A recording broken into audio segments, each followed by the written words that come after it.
வணக்கம். என்னோட பேர் விஜயராஜ். நம்மாழ்வார் ஐயா மாதிரி ஒரு சிறிய கற்பனை. எந்த பூமியும் ஃபேக்டரி சாமான கேட்கலையே. ஆடு மாடுகளை கடை போட்டோம், உழுத தானியத்தை விதைச்சோம், விளைஞ்சது தானே. நம்ம சின்ன பிள்ளையா இருக்கும்போது அதுதானே நடந்துட்டு இருந்துச்சு. எந்த நிலம் வந்து ஃபேக்டரி இதை கேட்டுது.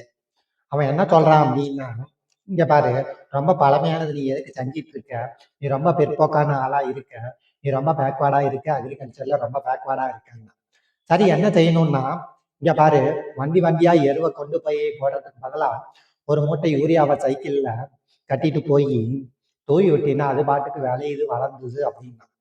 அப்ப இவரு கேட்டாரு, நீ யூரியாவை கொடுக்கறேன்னா காசு கேட்பியே அப்படின்னா. ஆமா அப்படின்னா.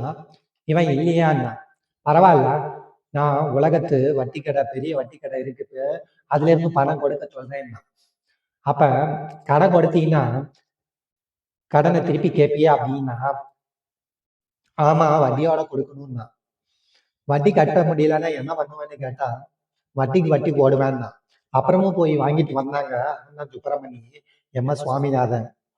அதுக்கு ஒரு மந்திரிக்கு தகுந்த மாதிரி ஒரு விஞ்ஞானி. சரிதானே?